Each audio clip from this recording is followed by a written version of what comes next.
Good afternoon and welcome. We're just waiting for a couple more people before we start today's webinar.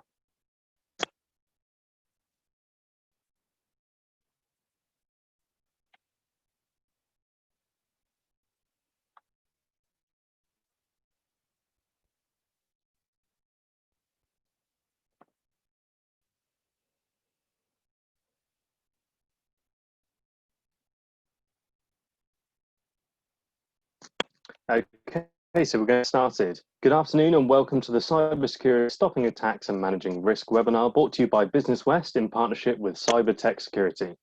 My name is Mark and I work in the events team here at Business West. Before we start today's webinar, here are some housekeeping points. If you have any technical difficulties, please put them into the chat function at the bottom of your screen. I'll help you. So we have time in the Q&A tab, which you'll find at the bottom of your screen. We'll then read the question out for the panelists to answer.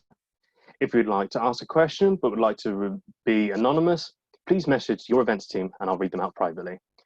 We will try our best to get through all of the questions, but those we are unable to answer, we'll follow up after the event. And finally, please know the webinar will be recorded. I'm now pleased to introduce Clive Madders and Mike Ralston from Cyber Tec Security. Thank you, and over to you, Mike.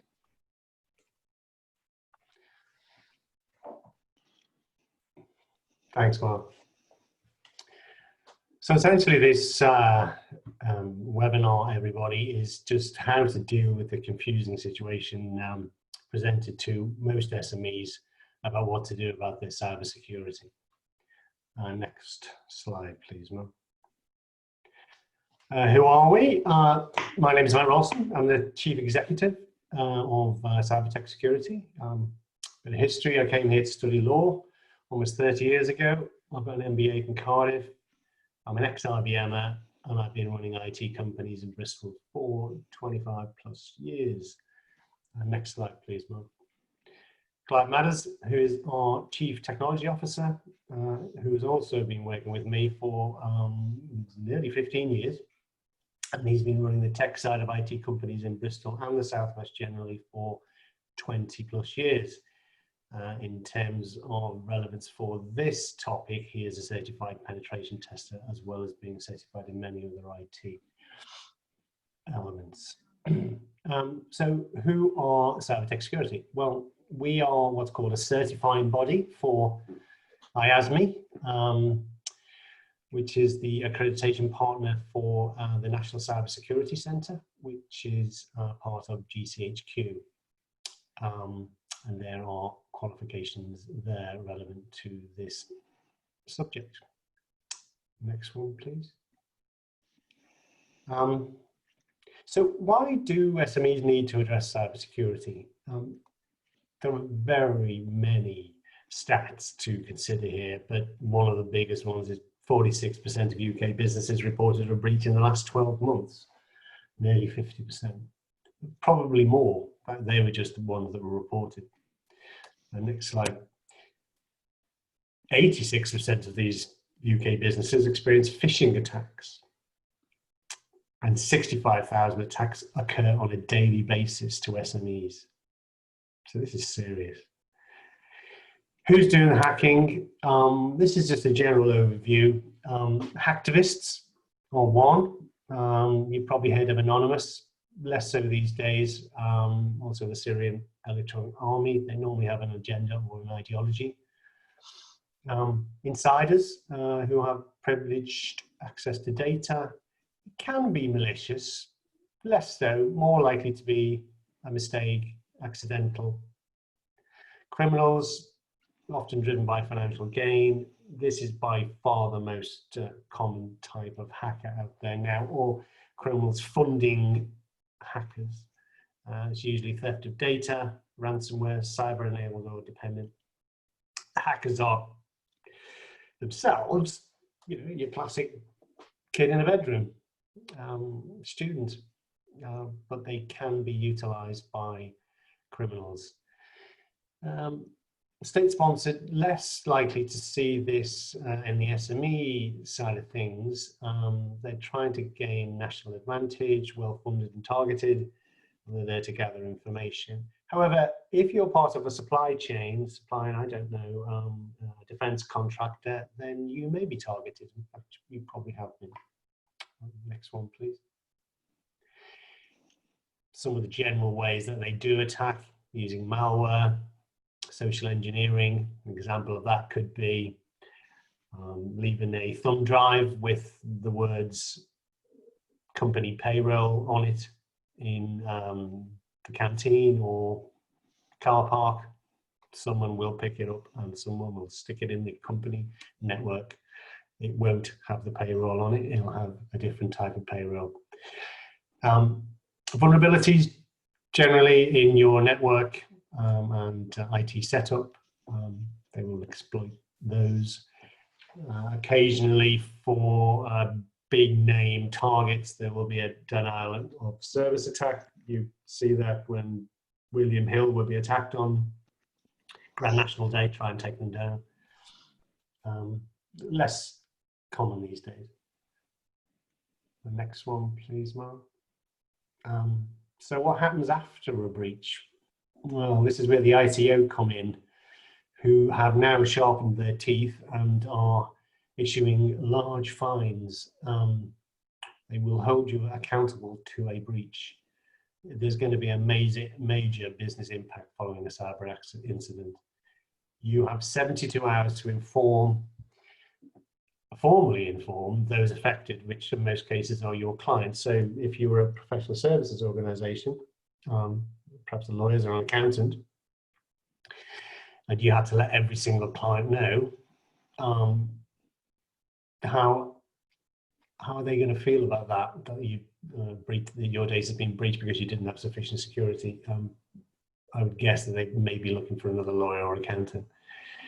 In addition to that, the ICO can fine you 4% of turnover, and they are doing that now. But to be honest, even though that's going to sting, it's having to tell your clients and then watching your clients walk away, which is going to be the most devastating impact from a breach. So what are SMEs being told to do? Next slide. Now, this is where it can get confusing. There's all sorts of different people telling you all sorts of different things. Your IT team or your IT support company or your MSP might be saying, buy this or that software, or sign up to our security package. Trust me, I know IT. That's not the same as knowing cyber. People might say you need a penetration test. For an SME, I'm not sure about that. They start at 10K, and maybe it's a bit over the top. Is there a government standard, to measure any of this against? There are international standards such as ISO 27001, NIST, SIS-20. Next slide, please. Who should you listen to? Well, we would contend the guys in the donut. We would suggest that they're the best place to start, and so the government. And so the government, about 4 or 5 years ago, asked GCHQ to create the standard for all UK SMEs. Not the be all and end all, but a good starting point. And they did this through its newly established subsidiary, the National Cyber Security Centre. Their delivery partner is IASME, who we report to. And they said, just get the basics right first. So they came up with 5 technical controls. Quite simple stuff. Use a firewall to secure your internet connection. Choose the most secure settings for your devices and software. Control who has access to your data and services. Protect yourself from viruses and other malware. And keep your devices and software up to date. Now, they package this in what they call Cyber Essentials, which is the only UK government standard for cybersecurity going. There's 2 flavors of it. Basic one on the left, which is a self-certification, which we'll go into in a sec, and the plus version, which is verified by assessors like ourselves. by certification bodies. To give you an idea, it's a bit like, actually next slide is probably a good example of this.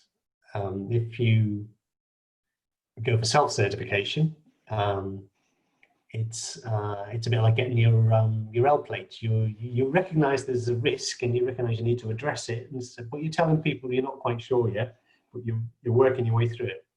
And you're self-certifying that this is what you want to do. Plus is when you're actually tested by a DVLA tester, which is like us in the cyber field. It's the one worth having, really, the plus one. So how do you achieve self-certification? Clive, is this where I pass over to you? Yeah, certainly, Mike. Thank you. So in terms of how do you achieve this, the starting position, as Mike says, is a self-certification, which you can gain through contacting an IASME certifying body like ourselves. You would then complete an online questionnaire, and that covers a number of questions, all based around the 5 controls that Mike mentioned earlier, and allows you to answer them appropriately with what you have in place with inside your organisation, and then that's assessed by an assessor to check whether that complies with the standard. But again, this is your answers, so you attest to the fact that you've answered truthfully, and the assessor will then either pass you or fail you based on your answers. Once you've got a pass, you'll be issued with a logo, and that's the Cyber Essentials logo. You can see at the top there, and that you can then put on your website and use for marketing, just to tell your clients that you've made the first step towards the government standard of cyber security. So next slide, please. So we have 2 kind of options for that, really. The basic self-assessment, which is where you fill in everything yourself. It goes off to an assessor who will then either pass or fail you. They'll send that back to you as a fail if you don't quite make it. Or the guided self-assessment, which kind of a guaranteed pass, really, because the assessor will work with you to go through the answers and ensure that they align to the standard, and if not, guide you appropriately to make the right changes internally to align to the standard so that you can pass. Next slide, please. Thank you. So how do you achieve Cyber Essentials Plus? So this is the next stage after you've completed your self-assessment. So once you've done the self-assessment, you're able to proceed into this, and the certifying body will scan and assess your infrastructure, either on site or remotely. And this is about looking for confirmation that the questions that you answered under the self-assessment are accurate, but also they physically test your systems looking for vulnerabilities and potential problems with their configuration. So this is about making sure that you are correctly configured as you believe you are, and that your risks have been reduced. And if you pass, again, you get issued with a certificate and a report of the findings, and you will be able to display for your clients the logo, then use it in marketing, etc., to prove that you've achieved that standard. Couple of options here with these. You can go straight for the Cyber Essentials Plus standard if you're confident that you can achieve that. Generally around about £1,200 to achieve that. Or, as most companies do when they first start this journey, you can complete a gap analysis first, and that allows you to have the assessor complete the assessment for you and provide you lots of advice in what they find. And typically during an assessment, a lot of things are found that you didn't know. So this is quite a common way of doing it. So what are the real benefits of achieving Cyber Essentials? So next slide, please. So first of all, when you achieve Cyber Essentials, even the basic standard, you can opt into the cyber insurance, which gives you up to £20,000 worth of cyber insurance cover. So that in itself, for that small starter fee, can be quite beneficial. If you've aligned to the standard, you are 80% less likely to suffer the standard risks that we see throughout the world, but also the UK. So NCSC themselves had a look at this, and a couple of universities did some testing of this to see if that is correct. And 80% risk reduction was found to be the case between infrastructure that wasn't Cyber Essentials versus those that had completed Cyber Essentials Plus. It's alignment to the only recognised UK standard for cybersecurity. So there isn't anything else really that covers cybersecurity in the UK. Cyber Essentials is it, and your alignment to that says that you are aligned to the UK standard created by NCSC on behalf of GCHQ. Reduction in further insurance premiums. Quite a useful one, that one. When we're talking to various insurance providers, you can demonstrate that you've reduced your data risk and other risks by Cyber Essentials and Cyber Essentials Plus, and therefore many of them are offering reductions in their insurance premiums. You're able to bid for government tenders, and indeed other tenders that are not just government, but for the NHS, local councils and alike, that require you to have Cyber Essentials Plus as part of their supply chain, so that you can prove that you're a good standard. A recognisable government logo, we mentioned those earlier, the logos that you see at the top there, you can use in marketing and on your website and anywhere else that's needed. And begin securing your supply chain, you become one step into securing the SMEs inside the UK. And this whole standard is designed to ensure that everybody in the UK starts raising the cyber bar, becomes more safe and secure, because each of us individually is a risk to other organisations, because we're trusted by our clients and our partners. So if we are affected, we automatically could affect them because they trust what they receive from us, even though it might not be from us. And as Mike said earlier, avoiding GDPR fines. Personally, the 4% fine is obviously going to hurt, but personally I think that's less of a problem than actually the impact to your own customers. Bad press, having to tell people that you've lost their data. These big firms get away with it, but smaller SMEs can't cope with losing a few clients, because any client loss hurts. Next slide, please. So often we're asked about, what about the other 20%? So NCSC suggests that Cyber Essentials will reduce the risk by 80%. Clearly there's a 20% risk left there. So there are a few things that we can look at, and generally these do come after Cyber Essentials. Things like compliance. So rather than the point in time assessment that Cyber Essentials is, looking at ongoing compliance that makes sure that you meet the Cyber Essentials standard every day. That way that you know, not only are you meeting the 80%, but over time that 80% reduces because vulnerabilities and issues occur and change on a daily basis. A brand new one yesterday that was released by Microsoft that's being patched this week. That's a 17-year-old vulnerability that has been identified. So it's been a risk for some period of time. Ongoing compliance will ensure that things like that are addressed as soon as they're available, and that they're not missed. And finally, moving into reducing the risk, and that's very much a 24/7 operation with a SOC and a SIEM, a SOC being a security operations center, and the SIEM being a security incident and event management system. And this is all about looking at what is normal inside your IT and your infrastructure and on your machines and your cloud services, and understanding if something different is occurring. And that could be as simple as you have logged in from Bristol at the same time as you appear to have logged in from China. That would clearly not be right, and something odd is going on there, and it would alert and allow a very quick remediation before there's any real breach or any data loss. So as we work our way along these three levels, certified, compliance and reduce risk, we head from our 100% risk, 80% risk, 80% risk remediated, 88%, up to 98% protection, leaving very little left for the typical attacks to gain a foothold. But also that last 2% typically very hard for the general attackers to get past, and generally relatively expensive at that point to fix. Next slide, please.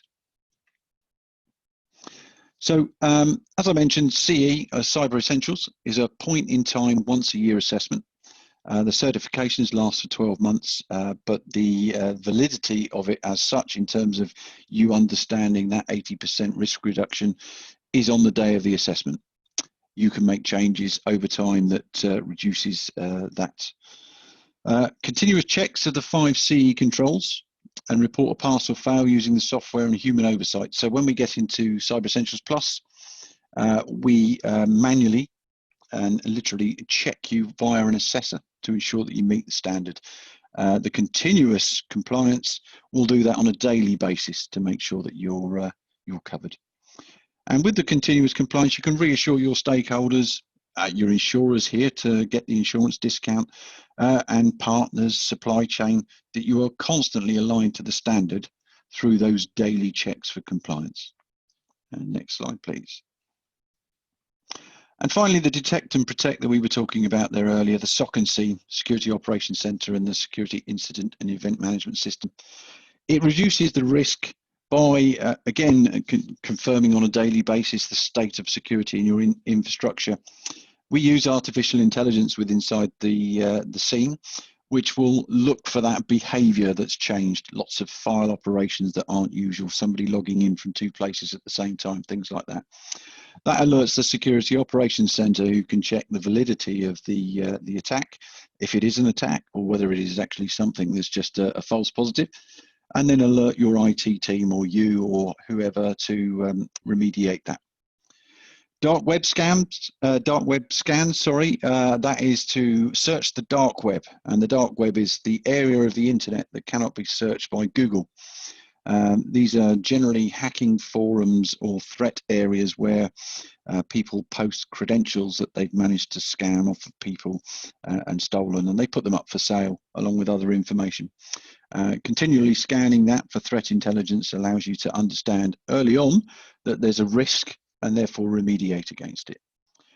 And employee training systems. It's essential we train our employees to recognize the threats, the emails, carry out phishing tests with our employees to see whether or not they've been, if they're susceptible to phish attacks, and then deliver training.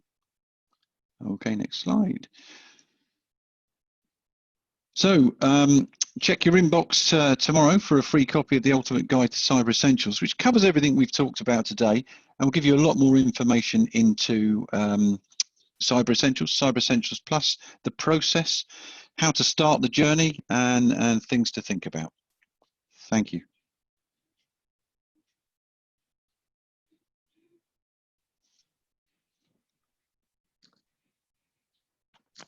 Fantastic, thank you very much. We've got a couple of questions, some that came in before the event, and one that's been messaged to me during. So we have ISO 27001. Do we need Cyber Essentials? It's a very good question. Actually, I get asked that one quite a lot. And the answer is yes. The two standards are different. ISO 27001 is a great standard for data and information security.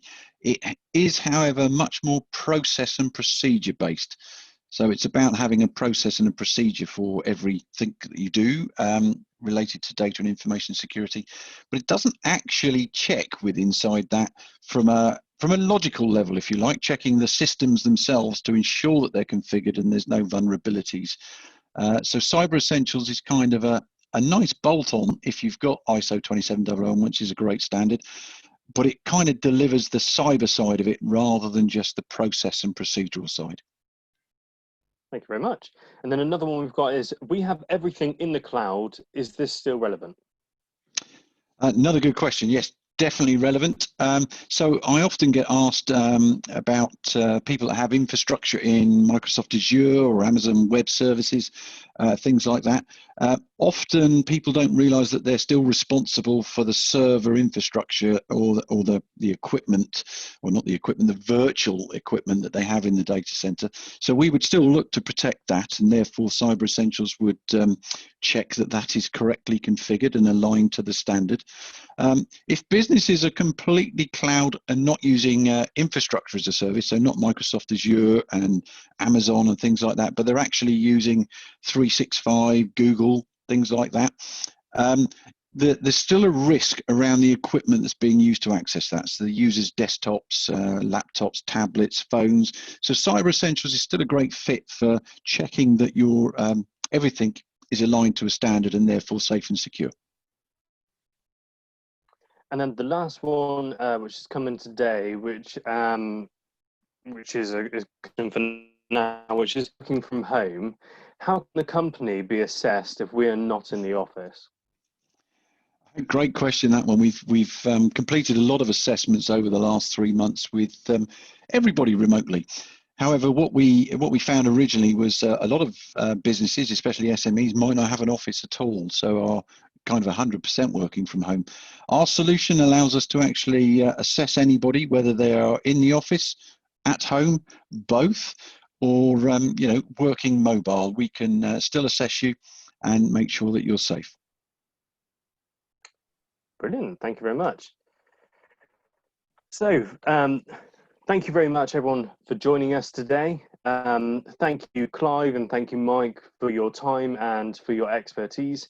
If you'd like to see any other events, please do have a look on the Business West website, and do follow us on the social medias that you can see on the screen as well. So thank you very much, and I hope you have a good rest of your day. Thank you, bye-bye.